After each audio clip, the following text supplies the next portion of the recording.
तो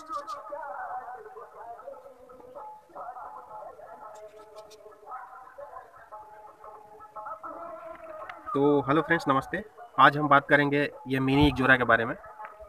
तो मिनी इकजोरा जो है ये भी एक जोरा के की ड्वार्फ वैरायटी है और यह एक फ्लावरिंग प्लांट है जो खूब सारे फ्लावर एक साथ प्रोड्यूस करता है। जैसा कि आप देख सकते हैं कितने सारे इस पर फूल लगे हुए हैं और इसमें बहुत सारी ये छोटी छोटी बर्ड्स भी आए हुए हैं। पूरे गुच्छे में फूल खिलता है, एक साथ बहुत सारा फूल खिलता है।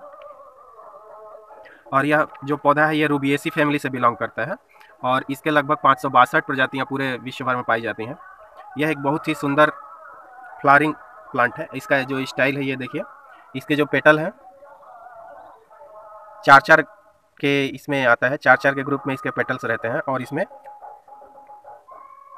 बहुत ही अच्छा एक लुक इसका होता है, बनावट जो है। दोस्तों यह जो पौधा है यह एक सदाबहार शाकीय पौधा है, हमेशा हरा भरा रहेगा ये पौधा।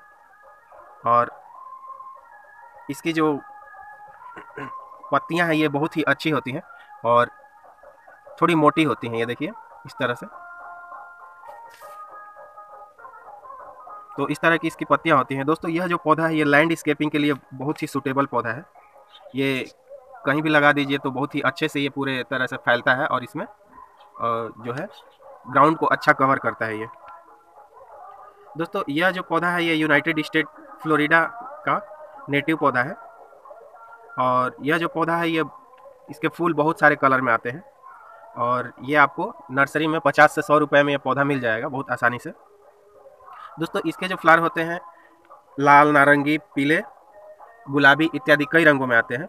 दोस्तों यह पौधा एक बहुत ही अच्छा प्लांट है और लो मेंटेनेंस प्लांट है जो बहुत ही कम केयर में बहुत ही अच्छा और बहुत समय तक ये चलते रहता है। इसकी जो फूल होते हैं ये लगभग हफ्ते दिन तक चलते हैं। ये जब खिल जाते हैं तो एक हफ्ते तक चलते हैं, उसके बाद स्पेंट होकर गिरने लगते हैं। ये देखिए, जैसे ये देखिए ये स्पेंट हो गया है।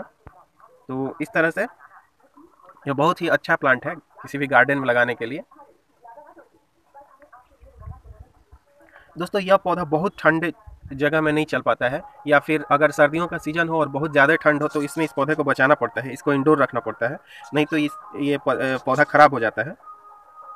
दोस्तों इसकी जो पत्तियां होती हैं बहुत सुंदर होती हैं और ये फाइकस की तरह होती हैं। इसकी जो मेरे पास एक प्लांट है और इसका मैंने छोटा सा इसको नर्सरी से ख़रीदा था 50 रुपये में और ये बहुत ही अच्छा इसका ग्रोथ है और बहुत सारा फ्लावरिंग भी हो रहा है। और मैंने इसको ये देखिए 10 इंच के गमले में लगाया हुआ है और बहुत ही शानदार ग्रोथ है, इस पर खूब सारे फूल भी आ रहे हैं।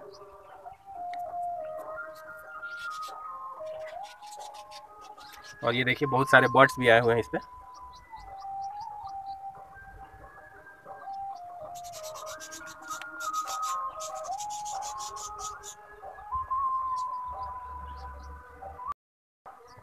और ये देखिए दोस्तों, कुछ दिनों पहले मैंने ग्लैडुलस के बल्ब लगाने की एक वीडियो शेयर की थी, कैसे ग्लैडुलस के बल्ब लगाएं, और इस पर देखिए कितनी अच्छी इस पर बहुत सारी पत्तियां आ गई हैं और कुछ दिनों में बहुत ही सुंदर इस पर फूल भी खिलेंगे।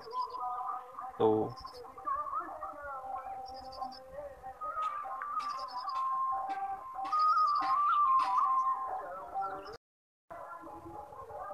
दोस्तों इस पौधे को हम लोग वेस्ट इंडियन जैस्मिन, विरुचि, रंगून, खेमे इत्यादि और कई नामों से जानते हैं। दोस्तों यह पौधा बोनसाई बनाने के लिए भी बहुत ही अच्छा रहता है, क्योंकि इसमें छोटी छोटी पत्तियां होती हैं और इसकी बोनसाई बहुत ही खूबसूरत लगती है, तो इसको बोनसाई के तौर पे भी घर में रख सकते हैं। इसके अलावा इस पौधे की हेज भी बहुत ही अच्छी तैयार होती है, तो इसको हेज में भी लगा दे तो बहुत ही अच्छा चलता है। दोस्तों इसकी जो फूल होते हैं इस फूल का प्रयोग हम लोग पूजा पाठ में तो करते ही हैं, पूजा पाठ में कर सकते हैं। और इसके अलावा इसकी जो पत्तियां होती हैं और इसके स्टेम होते हैं, जड़ें होती हैं और इसके जो फूल होते हैं, इन सब के आयुर्वेदा में भी बहुत महत्व है और इनके जो मेडिसिन वगैरह भी बनते हैं आयुर्वेदा में, और जो भारतीय लोग अपने घरों में जो दवाई के तौर पे यूज करते हैं उसमें भी इसका प्रयोग होता है। दोस्तों बात कर लेते हैं इसकी केयर की, इसकी केयर कैसे करें और कैसे लगाएं इस पौधे को। तो दोस्तों इस पौधे को ब्राइट लाइट चाहिए या डायरेक्ट सन में भी रख सकते हैं, बस गर्मियों में जो तेज हवाओं वाली धूप होती है उस धूप से इसको बचाना पड़ेगा, नहीं तो ये पौधा खराब हो जाएगा। बहुत ज़्यादा धूप में ये पौधा नहीं चल पाएगा, तो इसको ब्राइट लाइट में रखें या 2-3 घंटे की जहाँ पे धूप आती है वहाँ पे इस पौधे को रख सकते हैं। वाटरिंग की जहाँ तक बात करें तो इस पौधे को मॉइस्चर और ह्यूमिडिटी बहुत पसंद है, तो इसमें कम से कम एक बार दिन भर में आपको वाटरिंग करना चाहिए, जिससे इस पौधे के जड़ों में मॉइस्चर बना रहे और ये पौधा अच्छे से चलते रहे। दोस्तों मिट्टी की जहाँ तक बात करें, इसकी जो मिट्टी बनेगी वो 1 भाग रेत, 1 भाग मिट्टी और 1 भाग वर्मी कंपोस्ट या गोबर की खाद मिला करके इसकी मिट्टी तैयार कर सकते हैं।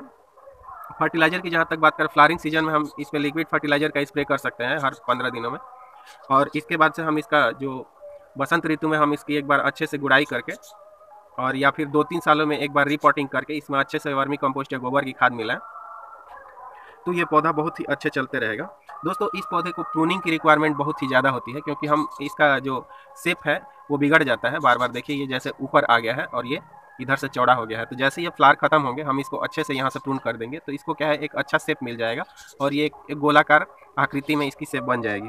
तो प्रूनिंग इसके लिए रिक्वायर्ड है। इसके अगर प्रूनिंग करते रहे तो ये पौधा बहुत ही अच्छा एक बना रहेगा। दोस्तों यह पौधा जो है ये हेज में लगाने से लगभग 4 से 6 फीट तक का हो सकता है ये पौधा। प्रोपेगेशन की जहाँ तक बात करें, इस पौधे की कटिंग ही लगती है, कटिंग आसानी से लग जाती है। इस पौधे की कटिंग हम लगा सकते हैं, और अगर रूटिंग हार्मोन हो तो और भी अच्छे से लग जाती है। हम कटिंग करके इसकी रूटिंग हार्मोन में डिप करके और लगाएं तो बहुत अच्छे से लग जाती है। दोस्तों इसकी जो प्रोपेगेशन है वो सीड के थ्रू भी होता है, लेकिन रेयर होता है, बहुत कम सीड से होता है। ज़्यादा कटिंग से ही इसकी जो प्रोपेगेशन है वो होती है।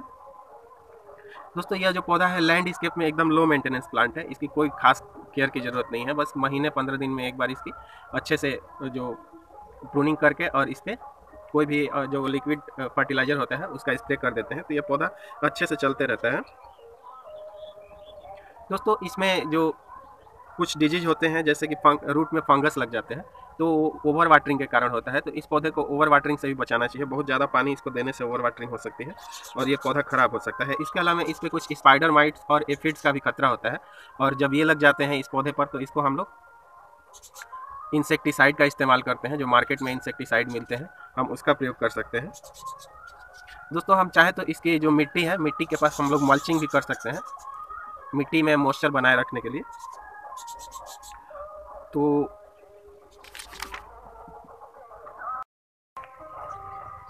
दोस्तों इस पौधे से बहुत सारी आयुर्वेदिक दवाइयाँ बनती हैं और जो एंटीबायोटिक के तौर पे काम करती हैं, जैसे एंटीऑक्सीडेटिव है, एंटीबैक्टीरियल है, गैस्ट्रो प्रोटेक्टिव है, एंटी डायरियल है, एंटी नोसिसेप्टिव है और एंटी म्यूटिजेनिक है। इस तरह से इस तरह की दवाइयाँ इससे बनती हैं। तो इस पौधे का उपयोग आयुर्वेद में भी बहुत ही अच्छा है और बहुत ज़्यादा है। तो इस तरह से ये पौधा बहुत ही खूबसूरत है और इसका एक बेहतरीन लुक है। इसकी ड्वार्फ वैरायटी जो है इसको हम लोग बोनसाई भी बना सकते हैं और ये आपको गार्डन को सालों हरा भरा रखेगा। तो इस तरह से ये पौधा बहुत ही खूबसूरत है और गुणकारी है। तो आप इस पौधे को अवश्य लगाएं और अपने गार्डन को हरा भरा करें। यही शेयर करना था दोस्तों। Thanks for watching this video. अगर वीडियो अच्छी लगे तो लाइक करें और चैनल को सब्सक्राइब करें। Bye, happy gardening, take care.